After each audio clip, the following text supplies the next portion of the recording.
आत्मविश्वास या कॉन्फिडेंस। बहुत से लोग मेरे पास ऐसे आते हैं, कुछ तो मेरे खुद के क्लाइंट रहते हैं, कहते हैं सर हिम्मत नहीं होती, कॉन्फिडेंस नहीं आता, इंटरव्यू में जाता हूँ पढ़ जाता हूँ सर, वहां जाकर नर्वस हो जाता हूँ, घबराने लगता हूँ। कई लोगों को प्रॉब्लम है घर पे आती है, बहू सास से कुछ बोल नहीं पाती है, पति पत्नी से कुछ बोल नहीं पाता है, या फिर वाइस वर्सा।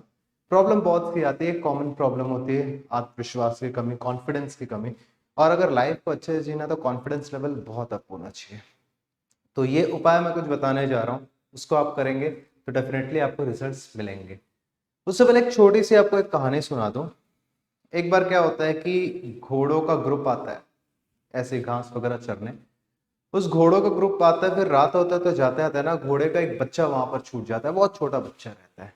और उसी के बाद उसके रात खत्म होने के बाद जब सुबह होती तो वहां पर ना गधों का ग्रुप आता है घास चरने। तो जानवरों को क्या एक्चुअली क्रमबद्ध नहीं रहते, वो लोग को पास्ट प्रेजेंट फ्यूचर का कोई मतलब नहीं रहता, वो जैसे गो विद द फ्लो करते हैं जानवर हमेशा, चाहे वो कोई सा भी जानवर क्यों ना हो। तो वो गधे का ग्रुप जो रहता है उसमें से कई गधे देखते हैं घोड़े के बच्चे को, तो वो सोचते हैं दिख तो हमारे ही जैसा रहा, हमारा ही बच्चा है, तो वो लेकर चले जाता है, बच्चा भी उनके साथ चले जाता है। एक दिन होता क्या है कि गधे और घोड़ों का ग्रुप आपस में मिलता है। तो घोड़े देखते हैं ये बच्चा तो हमारा ही है। उस समय तक वो थोड़ा 1 डेढ़ साल का घोड़ा अलग हो गया रहता है, ठीक है। देखते हैं बच्चा तो हमारा ही है। उसके पास जाता है, एक घोड़ा कहता है यार तू अपने ग्रुप का है, अपने साथ चल। तो बोलता ना ना, मैं ये इनके ग्रुप का हूँ, मेरा काम माल ढोना है। घोड़े बोलते हैं कि यार तू मान जा, तू दिखता भी हमारे जैसा है, अच्छे से अपने फिजिकल बॉडी को देख, अपना देख और इनकी देख, तू गधा नहीं है तू घोड़ा है। वो नहीं मानता है। उसके बाद गुस्सा आता है घोड़ों को, तो 4-5 घोड़े मिलकर ना उसे बहुत दौड़ाते हैं। और ट्रस्ट मी, दौड़ाते दौड़ाते होता ही है कि वो घोड़े का बच्चा जो बड़ा हो गया रहता है थोड़ा सा, जो गधों के ग्रुप में रहा करता था, वो घोड़े इतना तेज दौड़ता है। फिर उसको एक जगह रुकाते हैं और बोलते हैं देख, गधा कभी इतना तेज नहीं दौड़ पाता है। तब उससे एहसास होता है कि हाँ यार वो घोड़ा नहीं, वो घोड़ा है, गधा नहीं है। तो यहाँ पर दो बातें आ रही है। उस वक्त वो क्यों नहीं समझ पा रहा था कि वो घोड़ा नहीं, या फिर वो ये क्यों समझ रहा था कि वो गधा ही है, क्योंकि उसकी स्थिति ऐसे थी, उसे विश्वास नहीं था, उसे खुद पर आत्मविश्वास नहीं था, वो खुद को गधा ही समझ के रहता था। तो पहली चीज तो उसकी स्थिति ऐसी थी। दूसरी चीज जो मायने रखती है, उसकी परिस्थिति भी वैसे ही थी, परिस्थिति भी उसके गधे वाली ही थी। तो उसे घोड़े ने दौड़ाकर विश्वास दिलाया, उसकी स्थिति चेंज की। वो जो माल ढोता था धीरे धीरे उससे तेज भगाया, उसकी स्थिति चेंज उसे बताई कि देख यार तू दौड़ पाएगा, तू तेज दौड़ता है, तू घोड़ा है। अगेन नेक्स्ट उसकी परिस्थिति भी चेंज की, उसे 5 घोड़ों ने दौड़ाया, उस वक्त उसके पास कोई गधा ही नहीं था। तो दो चीज मायने रखती है आत्मविश्वास के जो गेम ये जो प्ले करता है उसमें दो चीज बहुत मायने रखती है, एक आपकी स्थिति, दूसरी आपकी परिस्थिति। रेमेडीज वगैरह तो सेकेंडरी है, वो काम आएंगी, वो मैं अभी आपको बताऊंगा, बट उसके पहले आपको अपनी स्थिति बदलनी पड़ेगी, देन आपको अपनी परिस्थिति बदलनी पड़ेगी। स्थिति ये हो गई कि आपका प्रेजेंट स्टेट क्या है। सबसे पहले तो खुद को पहचानो कि आपके आज जहां आप कमजोर हो वहां आप कमजोर लगो, मतलब जानो, खुद को पहचानो, क्योंकि जब तक आप अपने कमियां नहीं जानोगे आप आगे नहीं बढ़ पाओगे। आपकी जो कमी होती है ना, आपका जो डर है, उसे ही अपनी स्ट्रेंथ बना लो। ट्रस्ट में आपको सक्सेस होने से कोई रोक ही नहीं सकता, कोई माई का लाल नहीं रोक सकता। Pardon me for my language. तो coming back to our topic, तो सबसे पहले अपनी स्थिति देखो, आप किस स्थिति में हो। कई लोग कंप्लेन करते हैं मैं गरीब घर का बच्चा, मैं ऐसे पैदा हो गया, ये अमीर घर पे होना था। तो हो गया ना भाई, अब तो अमीर बन, नथिंग इज लाइक दैट, तो अमीर बनना। तो सबसे पहले अपनी स्थिति को जानो कि मैं कहूँ मैं कहाँ कमजोर हूँ। मुझे मैथ्स नहीं आता, मुझे इंटरव्यू में मेरे को डर क्यों लगता है, मैं अच्छे से खुद को एक्सप्रेस नहीं कर पाता। अपने आप को एक्सप्रेस करो, कुछ नहीं करो, आईने के सामने खड़े हो जाओ, बोलना चालू कर दो। वो धीरे धीरे रूटीन में एक आदत आ जाएगी। देन सेकेंडरी, अपनी परिस्थिति चेंज करो, अपना एनवायरमेंट चेंज करो।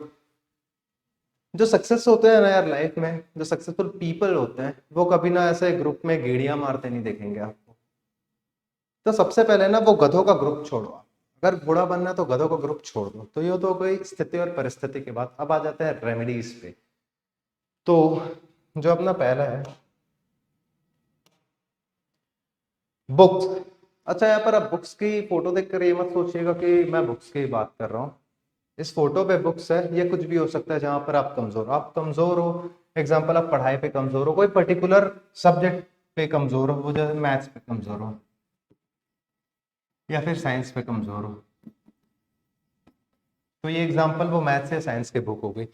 दूसरा एग्जाम्पल ले लेते हैं हम, कोई इंटरव्यू में जाता है, वो इंग्लिश नहीं बोल पाता, इंग्लिश पे कमजोर है, खुद की एक इंग्लिश के बुक बनाइए या फिर कोई भी एक इंग्लिश के बुक खरीदिए। जो क्या करना है वो मैं अभी बताऊंगा, ये बस एक एग्जांपल दे रहा हूँ। कोई बंदा है, उसका काम आर्किटेक्चर का काम है, वो कर नहीं पाता, वो अच्छा सा आर्किटेक्ट बन नहीं पाया, आर्किटेक्ट की बुक ले ले। अब करना क्या, आप जो भी आइटम्स लो, जरूरी नहीं, जैसे अब वास्तु, वास्तु में अगर कोई, मैं अपना एक क्लाइंट है जिनको मैंने वास्तु सिखाया भी, उन्हें मैंने ये कहा कि वो कमजोर है अगर वास्तु में, वास्तु का मेन स्किल से क्या किससे होता है, कंपास हो गया, अपना मेजर करने का चीज हो गया। अब करना क्या है कि जिस भी चीज पे आप कमजोर हो, जैसे कि बुक्स हो गई या कंपास है, जो भी आपकी स्किल सेट है उस पर आप कमजोर हो, उसको उठाना है, अपने घर के वेस्ट साउथ वेस्ट डायरेक्शन पे रख देना है। ये जो डायरेक्शन है वो एबिलिटीज की है। यहाँ पर आपका जो सामान रखा जाता है ना, ऑटोमेटिकली आप उसमें महारत हासिल करने रखते हो ऑटोमेटिकली। अब इसका ये मतलब नहीं कि आप बुक्स वहां पर रख दिए, पढ़ाई करना छोड़ दिया, ऐसा नहीं है, बट ट्रस्ट में इसका रिस्पॉन्स आपको बहुत जल्दी दिखेगा, एटलीस्ट 21 डेज में दिख जाएगा। ये मैं ऑन एन एवरेज बता रहा हूँ, क्योंकि एनर्जी शिफ्टिंग में 21 to 45 डेज का टाइम लगता है, उससे पहले भी दिखेगा, कई लोग को 1.5 दिन 2-2 दिन में भी दिखेगा, वो आपकी एनर्जी पे डिपेंड करता है। तो आपको पहला ये करना है कि वेस्ट साउथ वेस्ट डायरेक्शन पे आपको उठाकर वो चीजें रख देनी है, और दूसरा ये करना है कि आपको अपना वेस्ट साउथ वेस्ट डायरेक्शन भी चेक करना है कि वहां कोई गलत चीजें तो नहीं रखाई है, ऊट पटांग चीजें रखाई है, वहां पर ही ध्यान जाएगा। तो इस चीज का ध्यान रखिएगा, क्लैटर मत करिएगा उस जगह पर को, वरना आपका दिमाग क्लैटर हो जाएगा। सेकंड आते हैं, मंदिर जाइए। ये मैं अपने पहले वीडियोस पे भी कह चुका हूँ, मंदिर जाइए। मंदिर जरूरी नहीं आप सिखिज्म से बिलोंग करते हैं, गुरुद्वारा जाइए, मोमेडन है, आप मस्जिद जाइए, जहां भी आप जाते हैं, जो भी धर्म से आप बिलोंग करते हैं वहां पर जाइए। होता क्या है, मंदिर का एग्जांपल दे दो, वैसे हर धर्म पे यही रूल फॉलो होता है। जब आप जाते हैं ना मंदिर वगैरह, तो आपका जो एनर्जी है, जो डिसबैलेंस रहती है, वो सेट हो जाती है। आप डिप्रेस, मतलब आप बहुत ज्यादा एकदम लो मूड पे हो, लो फील कर रहे हो, एट द टाइम आप मंदिर जाओगे, वहां की साउंड एनर्जी का ऑरा इतना स्ट्रांग रहता है, आपका माइंड कुछ टाइम बाद ऑटोमेटिकली फ्रेश हो जाएगा। बट ये चीज आपको रूटीन में करनी है, ऐसा नहीं कि आज चले गए उसके बाद अगले हफ्ता जब टाइम मिला तब गए, या महीने में एक बार जा रहे हैं, वैसे नहीं, रूटीन में जाइए। आपके पास 24 घंटे, उसमें से आप 5 मिनट का टाइम निकाल कर जा सकते हो। हर गली मोहल्ले में मंदिर मस्जिद गुरुद्वारा हर चीज होता है। Third and most important thing, gym या फिर वर्कआउट। वर्कआउट करिए, और या फिर उसका जो सब्स्टिट्यूट है वो मेडिटेशन है। वैसे तो मेडिटेशन आपके होलसम एक्टिविटीज को बढ़ा देता है, ये मैं इसलिए बोल रहा हूँ, उसका रीजन ये है, मेडिटेशन आप करेंगे तो आपकी हर चीज बैलेंस होगी। वो मंदिर का सोचिए 10 टाइम्स ज्यादा आपको प्रभाव देगा। मंदिर आपको जाना ही है, कोई भी धार्मिक प्लेस जाना है। सेकंड, आपको मेडिटेशन करना है, बट मेडिटेशन अगर आपको करने का टाइम नहीं, क्योंकि मेडिटेशन मांगता है फोकस। फोकस अगर आपके पास है नहीं, आप टाइम नहीं दे पा रहे, क्योंकि बिगनर्स को मेडिटेट करने में, थोड़ा प्रोफेशनल होने में रोज आपको कम से कम आधा घंटा देना पड़ेगा, और ये आपको 21 डेज to 45 डेज करना पड़ेगा। तो आफ्टर 45 डेज बाद आप वो चीज पे आप महारत हासिल करोगे। तो अगर आपके पास उतना पेशेंस नहीं, आप उतना नहीं कर सकते, आप वर्कआउट, कोई भी वर्कआउट करिए, जिम का ट्रेडमिल का फोटो, इसका ये मतलब नहीं कि आप कोई भी वर्कआउट करिए, क्योंकि वर्कआउट आपके अंदर के फायर को जगाता है। आप एकदम डिप्रेशन में हो, आप कुछ करने का मन ही नहीं कर रहे हैं, आप कुछ नहीं करिए, जिम चले जाइए या कोई भी वर्कआउट करिए, ग्राउंड जाइए, दौड़ लीजिए, स्विमिंग कर लीजिए, कुछ भी कर। वो क्या करता है, जब फिजिकल एक्टिविटी बॉडी पे होती है तो वो फायर को बढ़ाता है। जो फायर लो, इंसान लो फील कर रहा है डिप्रेशन में, इसका मतलब क्या है, उसके अंदर की आग खत्म हो गई, फायर खत्म हो गई, फायर एलिमेंट की कमी है। तो सबसे इजी उपाय है ये आपको जरूर लग रहा होगा इसमें तो कोई सर ने एस्ट्रोलॉजिकल मैनर नहीं ऐड किया, वास्तु ये एक्चुअली वर्क करता है। ये सबसे इजी वे है फायर को जगाने का। एग्जाम्पल लीजिए, आप जिम जाकर ट्रेडमिल में जब दौड़ते हो, चलने की बात नहीं कर रहा हूं, बूढ़े मत बनिए अभी से, है ना, तो आप चलिए, थोड़ा चलते चलते रनिंग करना स्टार्ट करिए। बट एट द टाइम आप रनिंग करोगे, और जब आप रनिंग आपका खत्म हो जाएगा और आप जब एक जगह स्टिल रुकोगे, तब आप उस चीज को फील करोगे आपके अंदर से, मतलब एक्चुअली वो एक साइंटिफिक चीज अलग हो, बट आपके अंदर एक फायर पूरी जग जाती है, आप बहुत ज्यादा हाई एनर्जेटिक हो जाते हो। तो ये 3 इंपॉर्टेंट चीज बहुत ज्यादा जरूरी है। पहला, जो मैं आपको डायरेक्शन वाला बताया था, उस जोन पे अपने सारे स्किल्स की चीजें रख दीजिए जिस पर आप कमजोर हो।